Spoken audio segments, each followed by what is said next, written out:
오늘 새벽에는 믿음에 관해서 생각해 보고자 합니다. 우리의 믿음이 포인트인데요. 오늘은 우리의 믿음을 이야기하기 전에 먼저 예수님의 믿음, 예수님의 신실하심으로부터 시작해서 우리의 믿음에 관한 이야기를 해보고자 합니다.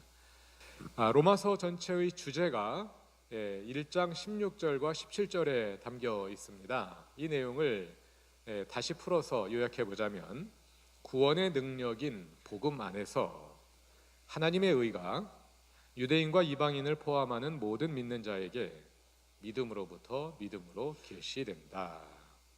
하나님의 의, 이 말은 하나님의 신실하심과 같은 뜻으로 이해할 수 있다고 말씀드렸죠. 하나님은 신실하신 분이다. 로마서에 전제되어 있는 질문이 하나님은 의로우신 분이냐, 하나님은 정말 그 백성에게 신실하신 분이냐 하는 질문이 담겨 있는 거죠.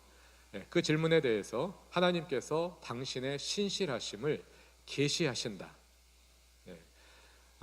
성경에서 수동태로 쓰여진 경우, 많은 경우에는 하나님을 주어로 하는 능동태 문장을 하나님 주어를 빼고 수동태로 쓰는 경우가 많습니다. 유대인들의 어법에서 유대인들은 하나님을 말하기를 꺼려했어요.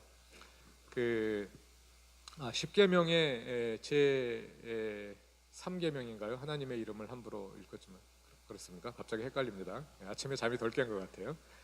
어떻게 하면 하나님의 이름을 함부로 부르지 않을 수 있을까? 유대인들이 여러 가지로 연구를 했어요.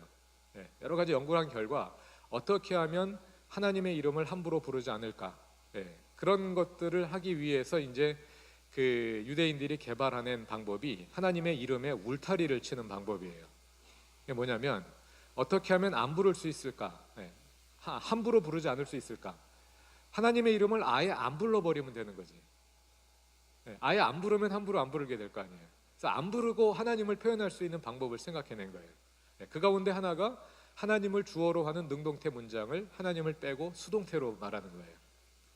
그래서 성경에 수동태 문장이 굉장히 많아요. 특히 신약 성경에 보면 수동태 문장들을 보면은 많은 경우에 하나님을 주어로 한 능동태 문장인데 하나님을 언급하지 않기 위해서 수동태로 표현하는 경우들이 많이 있어요. 그걸 가리켜서 신적 수동태라고 부릅니다. 그리고 이제 또 한 가지 방법이 하나님 대신에 다른 용어를 사용하는 거예요. 그 가운데 하나가 하나님 대신에 하늘이라는 용어를 사용하는 겁니다. 마태복음이 하늘나라라고 말하잖아요. 그것은 저 하늘에 있는 나라라는 뜻이 아니라 하나님의 나라, 하나님을 발음하지 않기 위해서 그 자리에다가 하늘을 집어넣은 거예요. 하늘나라 이렇게 된 겁니다. 그러니까 마태복음에서 말하는 천국은 저 하늘에 있는 천당을 이란 뜻으로 말하는 것이 아니라 하나님의 나라를 가리키는 다른 표현입니다. 여기에 나오는 이 계시된다 하는 말도 그런 의미의 신적 수동태로 이해할 수 있겠는데, 하나님께서 당신의 신실하심을 계시하신다, 보여주신다, 입증해 주신다 하는 뜻으로 읽을 수가 있어요. 자, 이 주제문이요, 이렇게 로마서는 먼저 주제를 밝힌 다음에 바로 그 주제 해설로 넘어가는 것이 아니라 다른 주제로 넘어갑니다. 로마서 제1부의 구조를 보면은요, 1장 16절과 17절에서 주제를 밝힌 다음에 18절부터 그 주제 해설로 바로 넘어가지 않고요, 3장 20절까지 전혀 반대되는 상황을 보여줍니다. 주제는 복음 안에서, 복음이란 무엇입니까? 하나님의 주되심, 하나님의 나라이죠. 복음 안에서 하나님의 의가 계시되는 것이 주제인데 1장 18절부터는 그것과 정반대되는 상황, 하나님의 나라의 반대가 뭐예요? 죄의 지배잖아요. 죄의 지배의 상황을 보여줍니다. 죄의 지배의 상황이 얼마나 비참한지, 그리고 죄의 지배의 상황이 얼마나 보편적인지, 그래서 하나님의 의가 계시되지 않으면 안 된다는 것을 보여주는 거죠. 먼저 그렇게 3장 20절까지 논의를 제시한 다음에 3장 21절에서 다시 주제로 돌아오는 거예요. 그래서 그 주제를 해설합니다. 31절까지. 이것이 이제 로마서의 가장 핵심이 되는 핵심 주제를 해설하는 부분이기 때문에 이렇게 주제를 해설합니다. 그리고 나니까 한 가지 문제가 생겨요. 하나님의 의가 유대인과 이방인을 포함하는 모든 사람에게 동일한 방법으로 예수 그리스도의 신실하심을 통해서 계시된다 이렇게 말하니까 유대인들 입장에서 질문이 나오는 거죠. 그럼 우린 뭐야? 하나님께서 아브라함과 언약하셨잖아. 아브라함의 자손을 당신의 백성으로 삼기로. 그렇게 언약해 놓으시고 나서 다시 이방인을 그 언약에 아무 조건 없이 포함시켜 주신다면 그럼 유대인과 맺은 언약은 어떻게 된 거냐? 하나님께서 아브라함과 맺은 언약은 어떻게 된 거냐 하는 질문이 일어나죠. 그래서 4장에서 그 질문에 대해서 답을 하는 거예요. 아브라함의 언약은 육신의 자손들과 맺은 언약이 아니라 약속의 자손들과 맺은 언약, 믿는 사람들과 맺은 언약이다. 이렇게 얘기한 다음에 그러면 믿는 사람들과 언약을 맺었는데 우리의 믿음이란 무엇이냐 하는 것을 또 아브라함의 믿음은 무엇이었고 아브라함의 믿음을 본받는 우리의 믿음이란 무엇이냐 이렇게 논의가 전개되는 거죠. 그래서 오늘은 최종적으로 이 우리의 믿음 마지막으로 우리의 믿음에 대해서 이야기하려고 합니다만 그에 앞서서 예수의 믿음으로부터 시작해서 논의를 한번 전개해 보고자 합니다. 자, 1장 16절 17절에서 주제를 제시한 다음에 3장 21절부터 31절에서 그 주제를 다시 해설한단 말이에요. 그러니까 주제를 해설한 1장 16절 17절에서 주제를 얘기한 다음에 바로 주제로 넘어가지 않고 1장 18절부터 3장 20절까지 계속 딴 얘기를 했잖아요. 그러다 다시 주제로 돌아오니까 독자 입장에서는 잊어버릴 수 있죠. 그러니까 주제를 다시 한번 서술해 줍니다. 3장 21절과 22절에서 주제를 다시 한번 서술해 줍니다. 하나님의 의가 율법과 상관없이 모든 믿는 자에게 차별 없이 예수 그리스도의 믿음을 통해 계시되었다. 1장의 주제와 3장의 주제를 비교해 보면 상당히 유사하죠. 둘 다 하나님의 의가 계시되었다. 하나님의 의가 계시되었다. 주제문은 유대인과 이방인을 포함하는 모든 믿는 자에게, 주제 재서술은 율법과 상관없이 모든 믿는 자에게 차별 없이, 같은 말이죠. 1장의 주제문은 믿음으로부터 믿음으로, 이 말이 3장의 주제문에는 예수 그리스도의 믿음을 통해 이렇게 재서술됐어요. 믿음으로부터 믿음으로, 이게 무슨 말이냐? 이것도 또 이제 여러 가지 해석의 이슈가 되는데요. 거기에 대해서는 또 말할 수 있을 기회가 있을지 모르겠어요. 기회가 되면 얘기하기로 하겠고요. 오늘은 일단 이 지점에 예수 그리스도의 믿음을 통해 이 지점에 주목해서 논의를 해보겠습니다. 자, 이 주제를 다시 풀어보면은요, 하나님께서 당신의 신실하심을 계시하셨다는 거예요. 어떻게 계시하셨느냐? 예수 그리스도의 믿음을 통해 당신의 신실하심을 계시하셨다는 겁니다. 그 예수 그리스도의 믿음이 무엇이냐 하는 겁니다. 이 예수 그리스도의 믿음으로, 이 말이요, 우리말 성경에는 예수 그리스도를 믿는 믿음 이렇게 되어 있습니다. 예수 그리스도를 믿는 믿음 이렇게 되어 있는데, 먼저 거기에 나오는 믿음이라는 말이 헬라어로는 피스티스고요, 히브리어로는 에메트 또는 에무나라는 말인데요. 이것이 바로 우리가 언약에 대해서 계속 공부하고 있지 않습니까? 언약은 무엇을 요구합니까? 쌍방의 신실함을 요구하죠. 하나님의 신실함을 요구하고 우리의 신실함을 요구합니다. 신실하면 의로워지는 건데 그 신실함을 뜻하는 단어예요. 언약적 신실함을 뜻하는 단어가 에메트, 에무나, 그리고 헬라어로 피스티스입니다. 그것이 믿음이라는 말이에요. 바울은 로마서도 그렇고 갈라디아서도 그렇고 자신의 복음을 논술하면서 계속해서 구약 성경을 인용하죠. 왜냐하면 유대주의자들을 설득해야 하니까, 또 논박해야 하니까. 그래서 여러분들이 아까 찬양으로 부른 오직 의인은 믿음으로 살리라, 어디 나오는 겁니까? 하박국 2장 4절에 나오는 말씀이고, 또 하나는 창세기 15장 6절에 나오는 아브라함이 하나님을 믿으니 그것이 그에게 의로 여겨졌다. 이게 구약 성경을 인용하면서 말한단 말이에요. 하박국서에 나오는 의인은 믿음으로 살리라 그랬을 때 그 단어가 에메트 에무나, 이 단어란 말이에요. 그리고 창세기에 나오는 단어는 이 동사의 이 명사의 주어, 동사형 아만이라는 동사가 사용되고, 그러니까 구약의 개념들을 가지고 계속 설득하는 거예요. 유대주의자들을 설득해야 되기 때문에. 그래서 구약 성경에서 이 단어들이 어떤 뜻으로 쓰였는지를 이해하는 게 매우 중요하단 말이죠. 구약 성경에서 에메트 에무나는 신실함을 가리키는 단어란 말이죠. 신실함.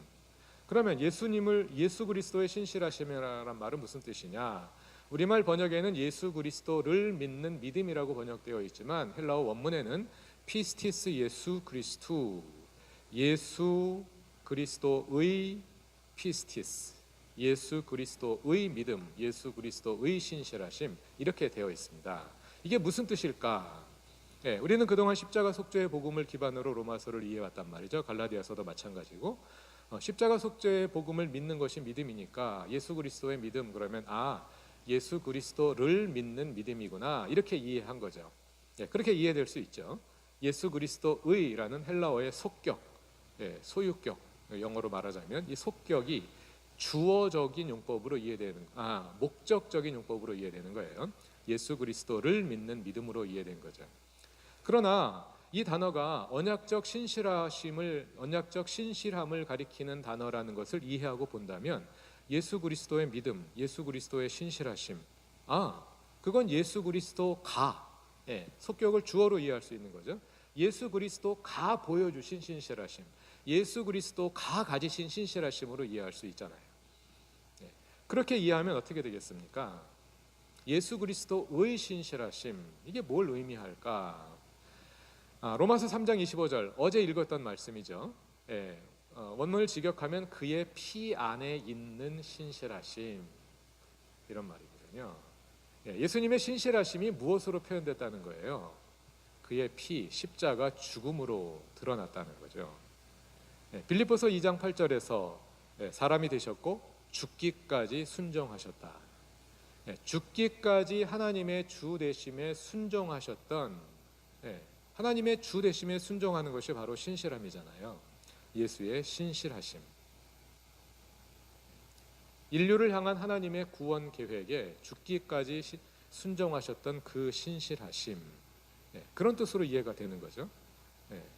그것은 무엇이냐면 하나님께서 그 백성을 향한 당신의 신실하심을 예수 그리스도의 십자가에서 보여주셨다는 뜻입니다. 로마서 3장, 우리가 다 읽지 못해서 로마서 3장 앞부분을 읽지 못했습니다만 로마서 3장의 논의가 어떻게 되냐면 하나님께서 이스라엘에게 그의 말씀을 맡기셨어요. 맡기셨다, 이 말이 원문에는 신임하셨다, 피스튜오, 여기 나오는 아까 피스티스, 믿음을 가리키는 말이 동사로 돼서 하나님께서 그의 말씀을 신임하셨어요. 하나님께서 이스라엘 백성을 믿고 맡기셨는데 이스라엘 백성들이 신실하지 못했어요. 언약 백성의 의무에 신실하지 못했어요. 그러면 하나님이 이스라엘에 신실하지 못했으니까 하나님도 신실하심을 포기해 버리시겠느냐? 그렇지 않다는 거예요. 하나님은 끝까지 신실하시다. 다시 그 백성을 찾아오시는 거죠. 돌아오시는 거죠. 그 돌아오심이 무엇으로 표현되느냐?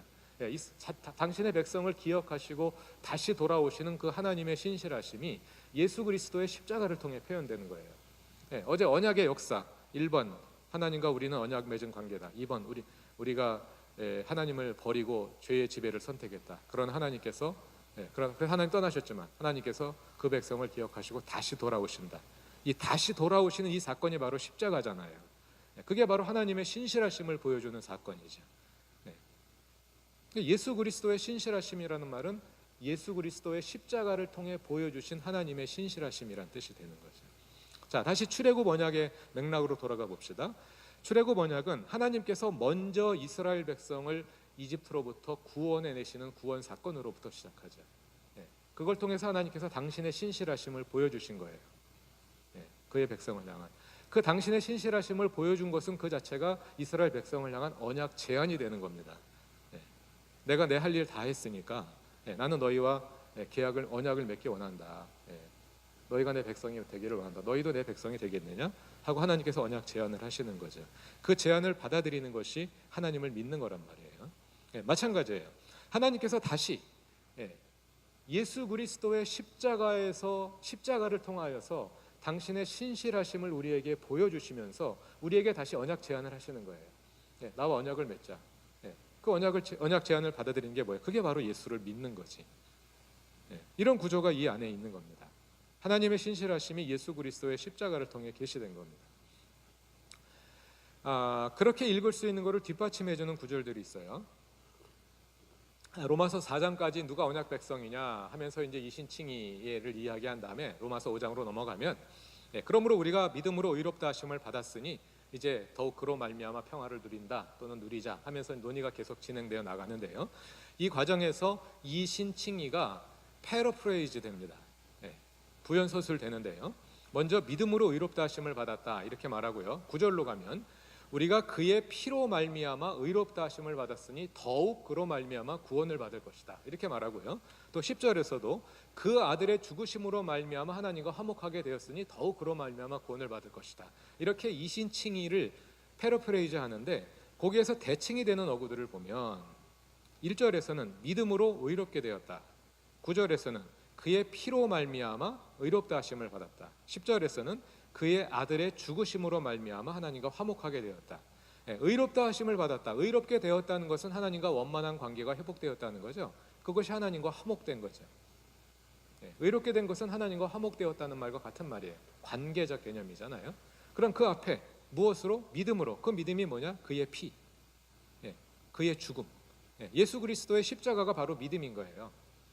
우리는 이 믿음이라는 말을 우리가 예수를 믿는 믿음으로만 생각하니까 이게 완전히 이해가 안 되는데, 그게 아니라 예수 그리스도께서 보여주신 신실하심이란 말이에요. 이 말이 갈라디아서 3장 23절에도 적용됩니다. 믿음이 오기 전까지 우리가 율법에 갇혀 있었다 이렇게 말하죠. 몽학 선생 또는 감시자로서 율법에 갇혀 있었다. 믿음이 오기 전까지. 그 믿음은 바로 예수 그리스도를 말하는 거예요. 십자가 사건이 예수 그리스도를 대표하는 사건이잖아요. 그래서 십자가가 곧 예수인 거야. 예수가 우리를 구원했다. 예수로 말미암아 의롭게 됐다. 뭐 이렇게 어법이 이제 계속 단어가 바뀌어지면서 사용이 되는 겁니다. 다시 그래서 주제를 다시 한번 읽어보자면 재진술된 주제를 다시 읽어보자면 하나님의 신실하심, 하나님께서 당신의 신실하심을 계시하셨어요. 어떻게 계시하셨습니까? 예수 그리스도의 신실하심을 통해서 당신의 신실하심을 계시하신 거예요. 그 백성을 향한 변함없는 신실하심을 계시하시면서 우리에게 언약 제안을 하시는 거죠. 내 백성이 될래? 우리가 주님, 내가 주님의 백성이 되기를 원합니다. 주님을 나의 주님으로 모시기 원합니다. 믿는 거죠. 언약 제안에 응답하는 거예요. 이따가 말하겠습니다만 믿음은 철저하게 하나님의 주도하심에 의해 시작되고 우리는 응답하는 거예요. 믿음은 응답입니다. 우리가 주도하는 것이 아니라 이 관계 속에서 이루어지는 거란 말이죠. 조금 이제 개념의 혼선이 올 수 있어요. 또 패러다임이 확 바뀌어버린 거예요 지금. 믿음, 그럼 우리가 예수를 믿는 믿음만 얘기했는데 예수님의 신실하심을 얘기한다고 하니까요. 자, 이런 질문 던져볼 수 있어요. 여러분 그런 질문 안 해봤습니까? 행위가 아니라 믿음으로 이렇게 된다 그랬는데, 그럼 내가 믿음으로 이렇게 되면 결국 내가 주도하는 거 아닌가? 내가 하나님을 믿는 믿음이 나를 구원한다 그러면 믿다도 동사잖아. 믿음으로 구원받는 거나 행위로 구원받는 거나 똑같은 거 아닌가? 이런 질문 해보지 않으셨어요? 그런 질문을 해봤을 거예요. 그런 질문을 하는 친구들이 많이 있으니까. 자, 이런 질문도 던져봅시다. 우리를 구원하는 능력이 예수 그리스도의 십자가에 있습니까? 우리가 예수를 믿는 그 믿음에 있습니까? 물론 여기서 십자가는 십자가만을 가리키는 게 아니에요. 바울이 십자가를 말할 때는 십자가와 부활과 예수의 주 되심으로 이어지는 복음의 풀 스토리를 염두에 두고 말하는 겁니다.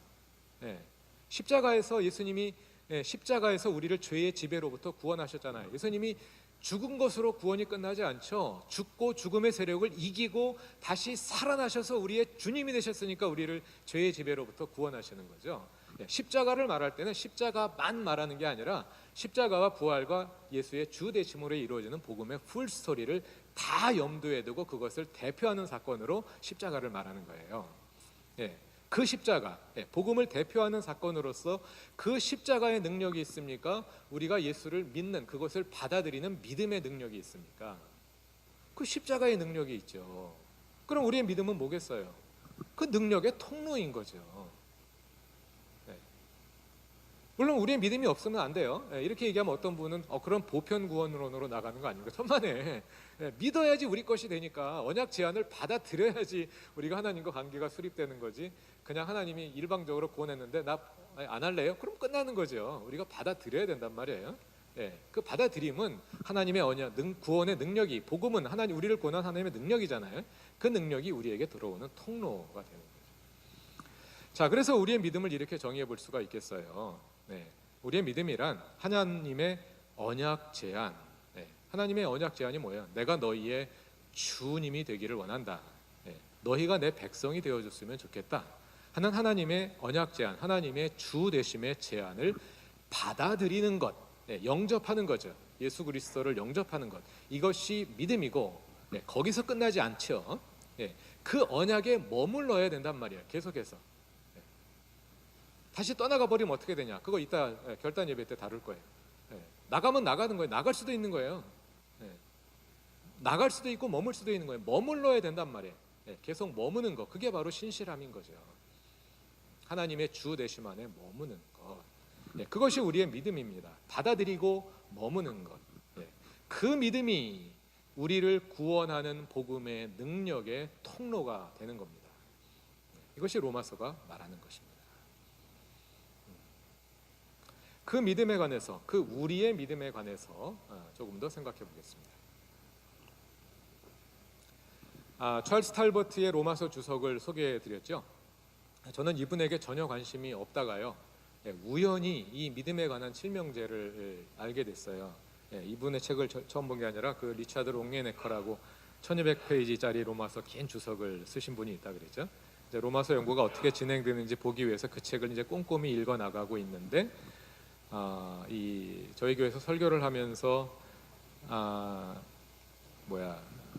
로마서 4장을 가지고 이제 아브라함의 믿음에 대해서 이미 설교를 했는데, 설교를 하고 나서 그 주석을 읽다가 보니까 이 글을 인용을 해놨어요. 바울이 말하는 믿음에 관한 칠명제, 탈버트의 믿음을 명제를 인용해놨는데, 지난주에 설교했던 그 내용을 그대로 포함하면서 또 더 잘 설명을 해주는 거예요. 기가 막히게 믿음의 정의를 내려놨더라고요, 제가 보기에.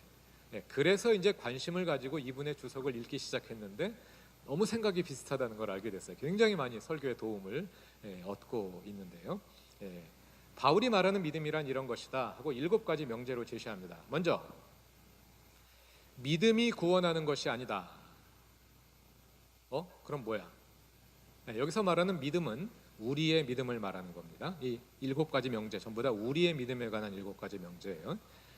내가 예수를 믿는 그 믿음이 우리를 구원하는 것이 아니라 하나님께서 구원하시는 거죠.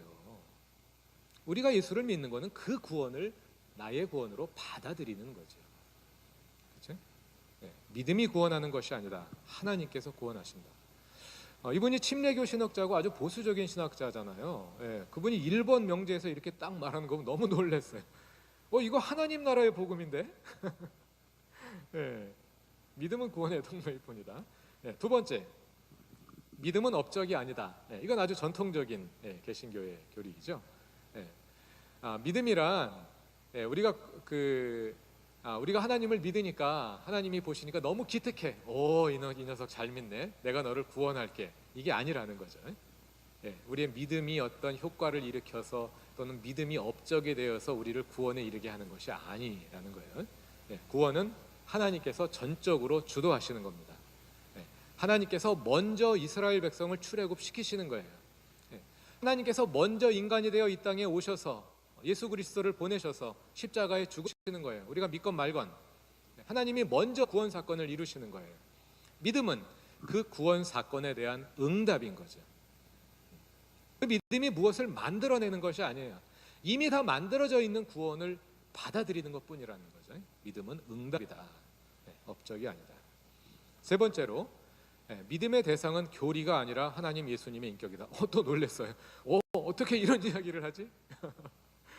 이게 바로 하나님 나라의 복음이잖아요. 믿음의 대상은 교리가 아니에요. 예수께서 내 죄를 대신해서 십자가에 못 박혀 돌아가셨다는 사실 또는 교리를 믿는 거, 그게 믿음의 근본이 아니라는 거예요. 물론 당연히 믿지만, 그 사실을 당연히 받아들이지만 그게 핵심이 아니라, 믿음의 핵심은 그 모든 사실의 주체이신 하나님, 예수님, 줄이자면 예수 그리스도의 하나님, 그분을 믿는 거죠. 그분과 인격적인 관계를 맺는 것이 믿음이라는 겁니다. 설명한 거네요. 자, 그것을 우리가 로마서 4장에 아브라함의 믿음을 통해서 확인할 수 있습니다. 오늘 성경 봉독으로 읽었던 말씀인데요, 로마서 4장을 보면 믿다 하는 동사가 여러 번 사용됩니다. 근데 많은 경우에 목적어가 사용되는 경우들이 있단 말이에요. 목적어가 있는 경우만 빼놓은 거예요. 믿다 하는 동사가 목적어를 가지고 쓰인 경우가 3번 나옵니다. 3번 다 그 목적어는 하나님입니다. 어떤 사실이 아니라. 성경이 무엇을 말하느냐? 3절, 아브라함이 하나님을 믿음에 그것이 그에게 의로 여겨진 바 되었느냐. 하나님을 믿는 거예요.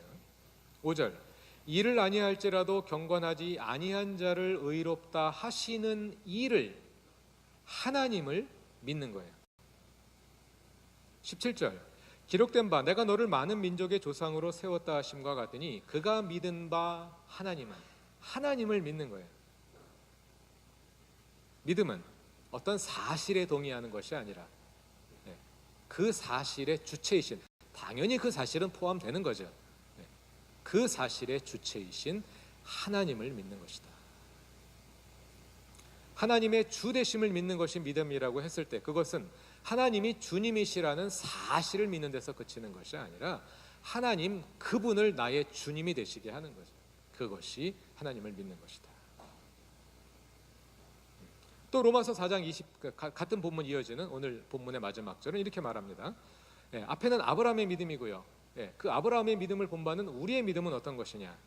의로 여기심을 받을 우리도 위함이니 곧 예수 우리 주를 죽은 자 가운데서 살리신 이를, 예수를 죽은 자 가운데서 살리신 하나님을 믿는 거란 말이에요. 예수는 우리가 범죄한 것 때문에 내줌이 되고 또한 우리를 의롭다 하시기 위하여 살아나셨느니라. 이 모든 사실에 대한 서술, 이 모든 교리들은 우리가 믿는 하나님이 누구인지를 설명해 주는 것일 뿐이지 그것이 믿음의 중심은 아니라 하나님이 믿음의 중심이다 하는 겁니다. 또 로마서 10장 9절도 말하죠.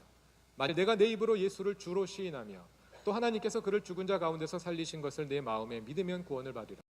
후반절만 보면 하나님께서 그를 죽은 자 가운데서 살리셨다는 사실을 마음에 믿는 것으로 이해가 되는데요, 그것은 예수, 우리 주가 누구인지를 설명하는 거잖아요. 하나님께서 죽은 자 가운데서 다시 살리신 그 예수를 우리의 주님으로 시인하는 것, 그것이 예수를 믿는 우리의 믿음이라는 거죠. 선물을 믿는 것이 아니라 선물을 주시는 하나님을 믿는 것입니다. 우리의 관심을 바꿔야 돼요. 로마서를 이신칭의로 읽은 것도 저는 그거라고 생각해요. 이신칭의는 뭐예요? 하나님이 우리에게 주신 구원의 선물이잖아요. 로마서의 핵심은 그 구원의 선물의 핵심이 아니라 하나님이 누구이신지를 보여주는 거예요. 하나님은 신실하신 분이시다. 그것을 보여주는 하나가 이신칭의죠. 이신칭의를 믿는 거는 선물을 믿는 거란 말이에요. 거기서 그치면 안 되고 그 선물을 주시는 하나님을 믿는 거란 말이죠. 로마서는 그 하나님을 보여주고자 하는 것입니다. 우리의 신앙의 관심을 그 선물로부터 하나님으로 옮겨야 합니다. 우리의 기도의 목표가 문제 해결로부터 하나님으로부터 받고자 하는 선물로부터 하나님 그분에게로 옮겨져야 하는 거예요. 우리의 기도의 목표가 뭡니까? 문제를 해결하는 게 목표가 아니에요. 하나님을 만나는 것이 목표지. 하나님 그분의 아버지 되심, 내가 그분의 자녀됨, 그 사실로 돌아가는 것, 그것이 기도의 최종 목표인 거죠. 물론 문제를 가지고 하나님께 나아가는 걸 잘못하는 거 아니죠. 문제가 있는데 딴 데 안 가고 높은 사람 찾아가지 않고 돈 많은 사람 찾아가지 않고 교회 장로님 찾아가지 않고 하나님 앞으로 나왔으니까 잘한 거죠. 그런데 그것은 우리를 하나님께로 이어주는 매개일 뿐이지, 동기일 뿐이지 그걸 해결하는 게 목표가 아니라는 거예요. 우리의 기도의 응답이 뭡니까? 우리가 하나님께 간구한 그 문제가 해결되면 기도가 응답된 것이 아니라 우리가 하나님을 만났을 때, 우리가 기도를 통해서 아버지 되신 그 하나님에게로 돌아갔을 때, 아 하나님 아버지, 그 말이 내 가슴에 울려올 때, 아 내가 그분의 자녀이다 하는 사실이 확인될 때 남은 모든 문제가 문제가 아니라는 것을 깨닫게 되잖아요. 하나님 그분을 만나면 선물은 자연히 해결된단 말이에요. 자연히 따라오는 거란 말이에요. 우리의 신앙의 관심이 하나님 그분에게로 옮겨져야 된다 하는 겁니다. 자, 그 다음에 네 번째 명제는 믿음이란 행동 대신 감정이나 태도가 아니다. 행위로 구원받는 것이 아니다. 그러니까 많은 사람들이 그러면 감정이나 어떤 태도로 구원받는 건가 보다. 그래서 찬양할 때 울려오는 가슴 뜨거움, 뭉클함, 기쁨, 이런 것이 믿음이다, 이렇게 오해하게 된다는 거죠. 그렇지 않다는 거죠. 예, 행동이냐 감정이냐 태도냐, 이게 중요한 것이 아니라는 거예요. 중요한 것은 행동이든 감정이든 태도든 그것이 어떤 하나님의 무엇을 얻어내기 위한 그런 노력으로 이어질 때 그건 전부 다 업적에 불과한 것이고, 이 모든 것들이 하나님의 주되심에 대한 응답으로 이루어질 때 이 모든 것이 믿음을 구성하는 요소라는 거죠. 우리의 믿음은 우리의 행동을 포함하고 우리의 감정을 포함하고 우리의 태도를 포함하는 거죠. 하나님이 우리의 주님이 되셨을 때 우리 행동이 달라질 수밖에 없잖아요. 우리의 감정이 달라지죠. 진정한 평안이 오죠. 하나님 아닌 다른 것들이 우리를 짓누름으로 인하여서 우리 마음속에 불안과 염려가 가득했었는데 하나님만이 우리의 주님이 되실 때, 나를 지배하던 다른 것들이 사라져버릴 때 진정한 평안이 오게 되는 거죠. 우리의 태도가 달라지죠. 열심히 공부하는 이유가 달라지는 거예요. 성공한 목회자 되려고 공부하는 게 아니라 그 하나님 주되심, 나를 부르신 그분께 나의 삶으로 응답하기 위해서 오늘도 열심히 공부하는 거예요. 학생은 열심히 공부하는 게 사역입니다. 교회 가서 사역하는 게 그게 큰 사역이 아니라 공부하는 게 지금 사역이에요. 이렇게 말하지만 또 여러분도 괴롭죠. 교회 뭐 맨날 가고 싶어서 가나, 안 가면 교회에서 쫓겨나니까 가니까. 참 안타까운 우리의 현실입니다만, 신대원 재학 중에는 공부가 사역이다, 이거 잊지 마시기 바랍니다. 최선을 다하라고요. 거긴 어쩔 수 없지만. 자, 그 다음에 5번째, 믿음은 이례적 사건이 아니다. 당연하죠. 더 이상 설명할 필요가 없을 겁니다. 그동안 많이 설명한 것이고. 왜냐하면 믿음은 영접하는 것으로 끝나는 것이 아니라 그 이후 계속해서 하나님과의 관계, 주되심을 성숙시켜 나가는 거니까 이례적인 사건이 아니죠. 믿음은 우리의 전 인격을 통한 총체적 응답이다. 믿음이란 하나님의 주되심에 응답하는 것인데 우리의 전 인격이 포함되는 거죠. 덜버튼은 이렇게 설명을 합니다. 두 사람이 만나서 사랑을 합니다. 사랑은 신뢰를 기반으로 하죠. 신뢰하지 않으면서 사랑할 수 있나요? 그런 경우들도 있긴 있어요. 영화에 가끔 나와요. 정상적인 건 아니죠. 정상이 아니니까 영화에 나오는 거지. 정상적인 사랑은 신뢰를 기반으로 이루어지는 거란 말이에요. 자, 내가 어떤 사람을 사랑하게 되면 그 사람에 대해서 알게 되죠. 이 사람이 뭘 좋아하는구나, 이 사람이 뭘 싫어하는구나를 알게 된단 말이에요. 그럼 나도 모르게 그냥 좋아서 그 사람이 좋아하는 거를 해주게 되고 싫어하는 거를 안 하게 되는 거죠. 그게 바로 순종이란 말이에요. 믿음은 이 모든 것들을 포함하는 거예요. 믿음은 신뢰를 포함하고 순종의 마음과 태도를 포함하고 또 하나님의 주되심을 따라 사는 행위를 포함하고 이 모든 것들을 포함하는 총체적인 응답이다. 그 다음에 마지막으로 믿음은 단지 나의 결정이 아니라 하나님의 선물이다. 어제 은혜에 대해서 말할 때 은혜의 효과성, 하나님이 우리와 하여금 믿을 수 있게 하신다, 그런 말씀이죠. 내가 이번에 어떤 비유를 드냐면, 내가 사랑에 빠지는 것이 내가 맨날 몇 시에 사랑에 빠져야지 내가 결정하는 게 아니잖아요. 그 다음에 어떤 남자가 이성이 나타났는데 내가 기대하던 모든 조건을 완벽하게 갖추고 있어요. 그걸 아는 순간 사랑에 탁 빠지는 건 아니죠. 사랑에 빠지려면 무슨 사건이 일어나야 된단 말이죠. 믿음도 그와 같다, 이렇게 설명합니다. 내 결정만 가지고 되지 않는다. 그러나 나의 선택이 없이는 또 믿음이 이루어지지 않습니다. 두 가지가 함께 같이 작용하는, 양자택일로 가면 안 돼요. 우리가 자꾸만 너무 단순화된 논리에 익숙해져 있어요. 자꾸만 한쪽만 선택하게, 이걸 부정하면 너 그럼 저쪽이야, 이렇게 말해버리란 말이죠.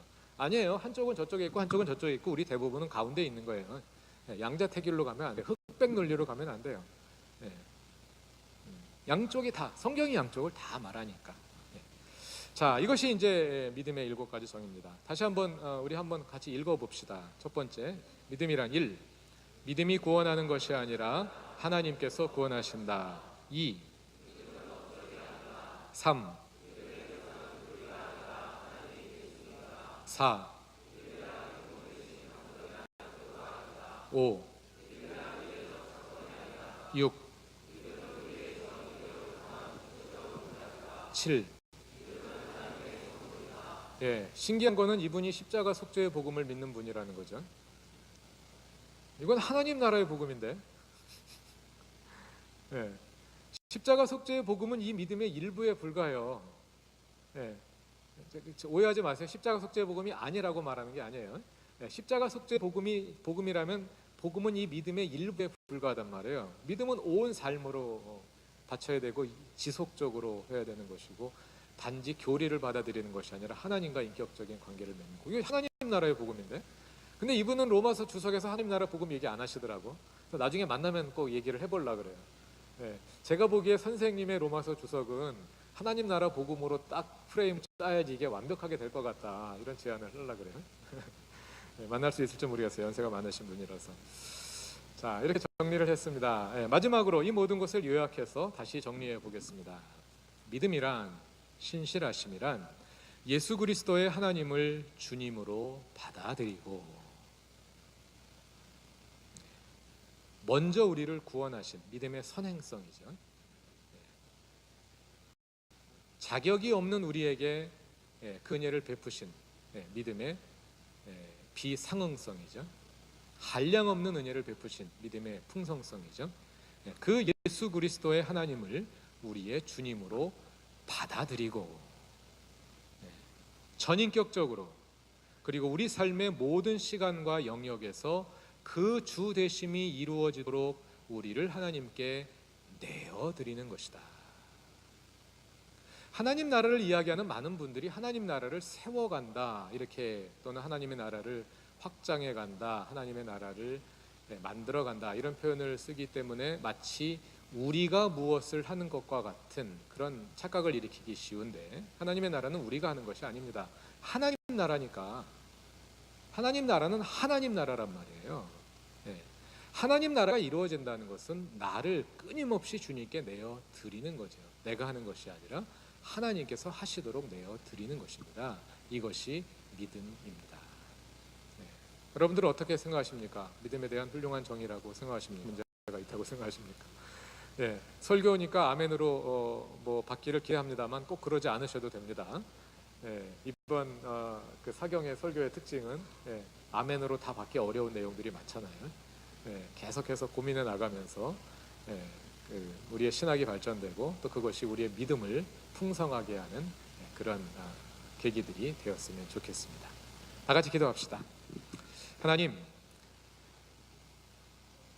십자가에서 신실함을 보여주신, 십자가에서 우리를 구원하신 그 하나님의 구원 사건을 우리가 받아들입니다. 그 하나님을, 십자가에서 우리를 구원하신 그 하나님을 우리의 주님으로 받아들이고 우리 삶의 모든 시간에서, 우리 삶의 모든 영역에서 전인격적으로 그 주 되심이 이루어지도록 우리를 내어드립니다.